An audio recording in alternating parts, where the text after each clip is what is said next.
Hello, everyone. This is Dean. I wanted to talk to you today about a topic that I've pretty much been thinking about for a long time. I've been trying to put this video together to just go over some things that has helped me. And what that is just the power. I want to talk about the power of the mind and how this up here takes control of everything that you do. And in doing this video, I want to be transparent because I know what I am getting ready to tell you. A lot of you will probably be shocked to know that the things that I've gone through. Some of you might not, but I'm almost certain that some of you be like, wow, I never would have expected that. And that is just the glory of God that He allowed me to go walk through the storm. Because what I'm getting ready to share with you, I'm going to just ask you to think about, are you in that same place right now? Or what was it like if you've ever been in the place that I'm getting ready to just go over with you, where I've been and where I'm at right now?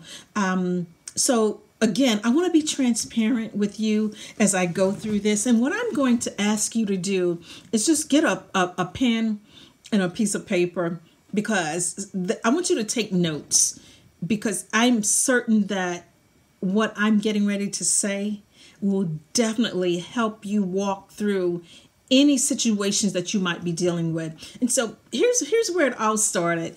And I really can't tell you the exact date that it started, but I'm just going to give you little snippets of the storm, of the road that I traveled to get to the place that I'm at now. And there is an extreme difference in where I was and where I'm at today. So I'm going to pretty much go, let me just go back to about maybe 3 or 4 years ago. 3 or 4 years ago, I think I reached the lowest of low in 2000, I would say 2014, 2015, just moved to Kentucky, and missing family, shortly after my dad died and all of that. But I will say that I was at my lowest. And this here was so powerful. I was allowing the things that I put up here to take me down. And to be transparent, I'm going to tell you what I've been through. And again, when I say this right here, where was I at? And just to give you a little, I guess a little story, I would literally spend so much time making the outside of me look a certain way, because what I did not want people to see the inside, what I was dealing with on the inside. So what I did, I would spend extra time on the outside, because what I wanted people to see from the outside, that, oh, she looked good. Oh, you look beautiful. But what people did not know was that on the inside, I was bleeding, literally bleeding. And anybody that knows, when you bleed, if you do not take care of where that wound is coming from, it can cause so much harm to you, even death. And that is very serious, that when you're bleeding, being a soldier, you must know how to put a tourniquet on it and stop the bleeding, because if not, you will bleed to death. Well, metaphorically, I wasn't bleeding literally, but here I was bleeding up here. And at that time, I did not know how to put a bandage on, how to stop the wounds that were going on up here. And I had to walk through that storm to get me to the place that I'm at now. And so I want you to ask yourself, all right, have you ever been through a storm? Or are you going through a storm? And are you bleeding here? Bleeding mentally. Because what we feed this is actually what comes out of this. I was telling myself so many different stories that literally I was living off of 2 to 3 hours of sleep a night.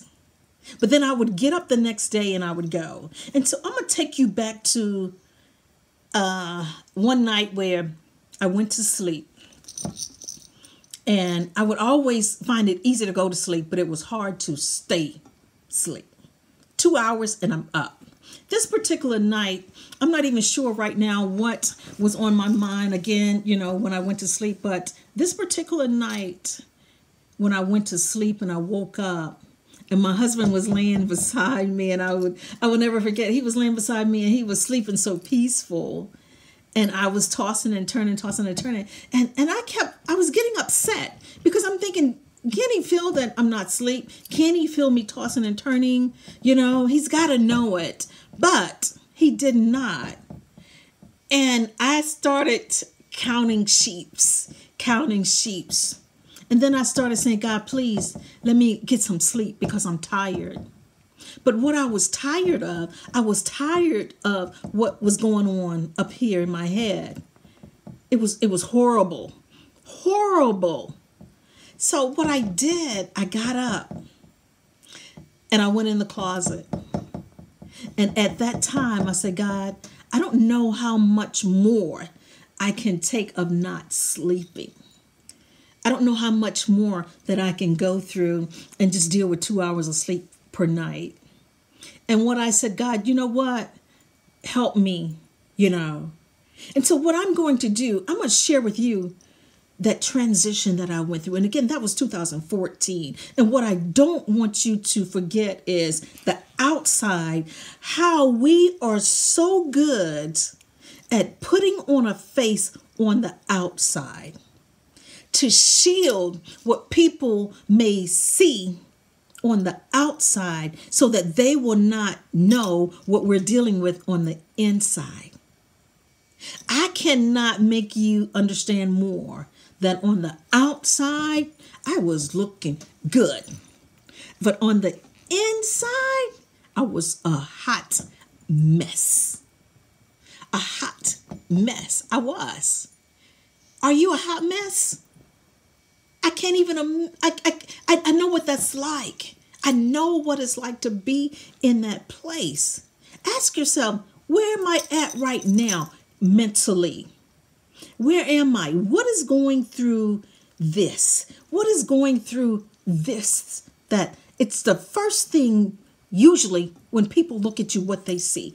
What am I dealing with? So here's what I'm a fast forward. A few years later, because at that time when I woke up and I went into that secret closet,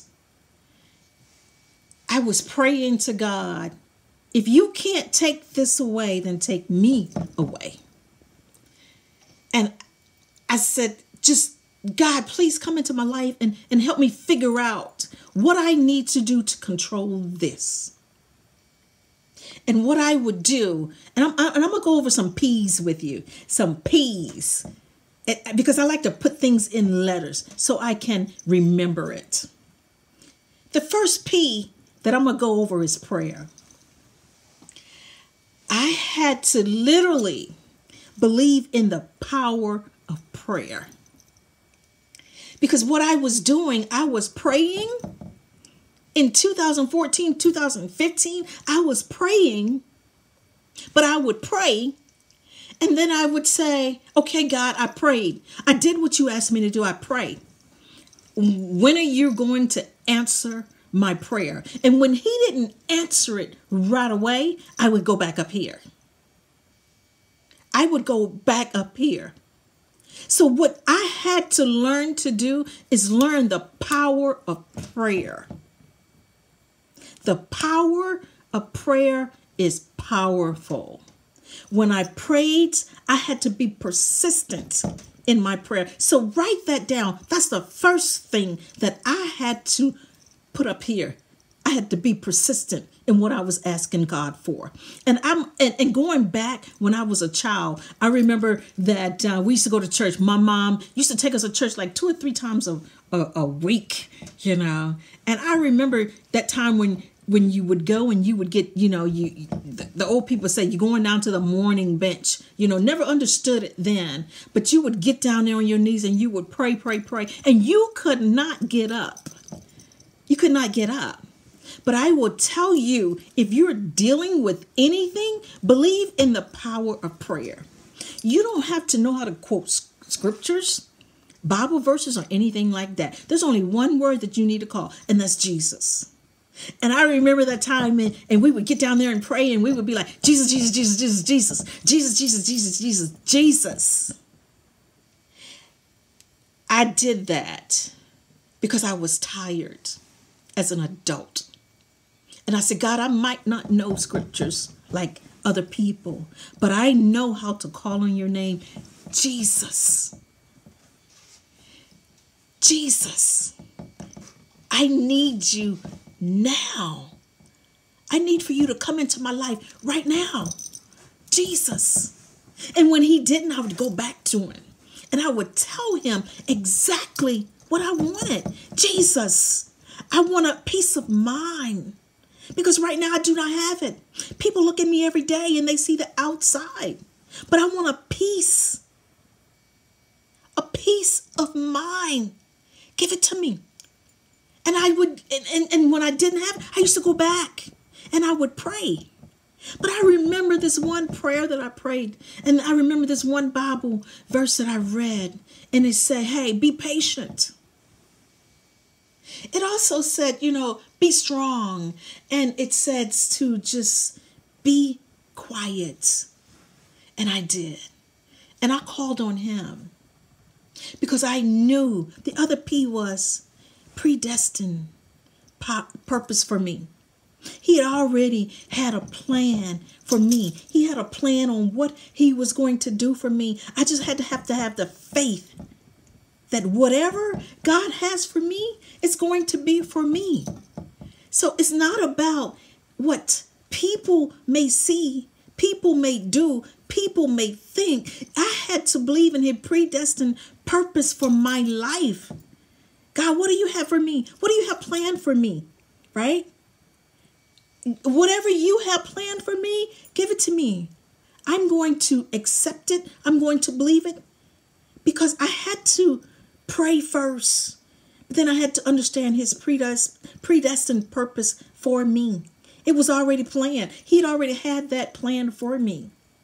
And then what I had to do was properly plan because of my planning. I had all these things up here that was going on and things weren't turning out the way that I wanted them to turn out. And so immediately what I did, I went back up here negative. When things didn't happen a certain time or a certain way, the devil has a way to just take control of your mind. He will come to kill, steal, and just destroy everything, every good thing that you're working on. He will come up here. He will come up here and he will tell you that, hey, you can't have it. You can't do it. It's not for you. But you know what I had to do? I had to go back on my knees and pray. And I said, God, hey, I need you. I need you right now. And so prayer was the number one thing. The number two thing is just understanding his purpose, his predestined purpose for me, a purpose that was already planned. It was already planned. After that, what I had to do was pick the right people. I'm going to say that again. Pick the right people. How many of you have the wrong people in your lives? The people that they want to see you fail. Believe it or not, people will laugh in your face every day. And they are just waiting for you to fall. Pick the right people. The people that you place in your life. Some of us put so much faith in those people than we do on the man up above. So I had to get rid of the wrong people. People that said they had my back. People that said, I got you. People that would make me believe that if I called on them, they would be there for me. Boy, was I wrong. Was I wrong for that? And I used to go to my husband like, well, they said they were going to do this. They said they were going to do that. And what I had to learn was stop putting my trust in people. Put my trust in him. That's a powerful thing to do. And so, again, I'm going to take you to a story where when I was down, when I was way down, and I would call on these people, and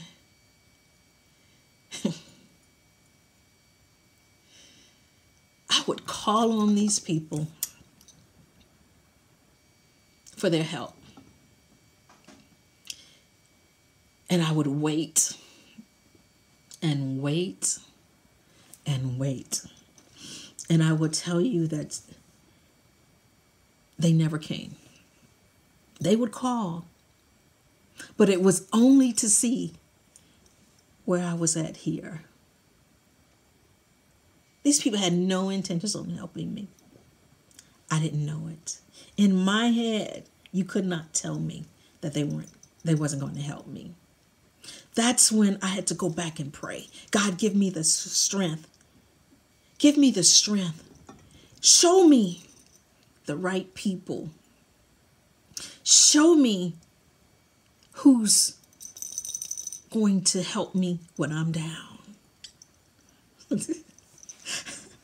I can laugh at it today because it's funny. Back then I cried about it. I can laugh at it. Because here, I'm a stronger person. So write that down. You have to literally pick the right people. So I'm going to tell you to get rid of some people. The people that don't even care. The people that bring you more pain than they do anything else. If they're not for you, then they are against you. Get rid of them. You know who the right people are. Those are the people that will pick you up when you don't even know that you're falling. Those are the people that will pick up the phone and call you because there's something in their heart that's telling you, I need to call her. Those are the people that will straighten up your hair for you, and nobody will know what they're doing. Those are the people that will see your head hanging low, and they would just come say, hey, girl, pick your head up. How many of those people do you have in your life? Count them. Some of us believe that our Facebook friends are really our friends. Some of the people on your Facebook, they're on there just to see what you're doing. And that's okay. There's nothing wrong with that. They prey on your profile. They want to see where she's at right now. So write that down. How many people in your life that you can really, really go to when you're down? Yeah, do that. So, first one is prayer. Second one is your predestined purpose in life. And the next one is picking the right people. And so, let me see, where are we going to go next? The next place is patience. How much patience do you have? I used to be an impatient person, where that if things didn't happen when I thought that they should happen, I'd go back up here. I would say, what's going on? It needs to happen right now. But I had to just learn how to be patient with him. Because if I believed in prayer, If I believed in his predestined purpose for me, if I had the right people, then patience should automatically be there. But it didn't. I was impatient because I wanted my kids to be right now. I wanted my business to be right now. I wanted my marriage to be right now. I wanted my finances to be right now. My grandkids to be right now. My friends to be right now. And when it didn't happen, I would go here. So I had to learn patience. Patience is not easy to come by. When you don't have this right, again, if it's not right here, patience is not easy. So I had to learn patience because I knew God was working it out. It was just not my season. It wasn't my season. So patience is powerful. It is powerful. And then what I had to do, I had to put it in perspective. So that's the next thing I had to do. Put it in perspective. If it didn't come right now, what's the worst thing that can happen? See, that's one of those military terms that we already know because it comes with that comprehensive soldier fitness thing that we learn in the military. I had to put it in perspective. What is the worst thing that can happen to me today? But what is the best thing that can happen to me today? And what is more likely to happen? Guess what? The worst thing that can happen is I can allow the devil to get up here. That's the worst thing, because what else can happen? That's the worst thing. Allowing the devil to feed me garbage. And when he fed me garbage, I was good at acting on it. But what's the best thing that can happen? The best thing that can happen is I feed this positive energy. Because whatever we feed the mind is whatever comes out. So initially I was feeding it negative things. So I had to put it in perspective. I had to start saying, you know what, God, I have faith in you. The faith the size of the mustard seed, that whatever I'm going through, you are going to work it out. Because you have already have a predestined plan for me. That it may not be my season today, but my season is coming. And it's not coming from those fake friends. It's coming from those that's willing to say, you know what, girl, let's make this happen. But because it's coming from you. I laugh because it took me a while to get there. It took me a while. Whereas learning those P's, learning how to pray, learning how to say, Jesus, I need you. Learning how to believe that whatever he has for me is for me. Learning how to be patient. Learning that everybody that says I got you don't have you. Learning that it's okay. It's okay. It's okay. It's okay. There's going to be days when things aren't going right. But that's when I lean on him the most. That's when I have that patience. That's when I know that prayer works. That's when I know how to put it in perspective. That's when I know how to properly plan. And when I do all that, that's when I know it's going to be okay. So if you're not okay right now, take it from someone who has been down that road. Take it from someone who has walked on hot coals. Take it from someone who took that time to look good on the outside, but was bleeding on the inside. Take it from someone who knows what it's like to have a knife in your back. When the person that was looking you dead in the eye did not want you to succeed. Take it from someone who knows that the power of prayer works. And when you believe in the power of prayer, when you believe that it may not be your season now, but your season is coming, the better you are at controlling who, what will get up here. So thank you for listening to this. Subscribe to my channel. You will have more motivational videos like this. Videos that's going to, hey, we're not going to waddle in that long. We're going to get out of that. Hey, I understand. And again, don't forget to subscribe. Don't forget to share this video with your friends, your family members, or your enemies. Thank you again, and we will talk to you soon. God bless you, and have a good day.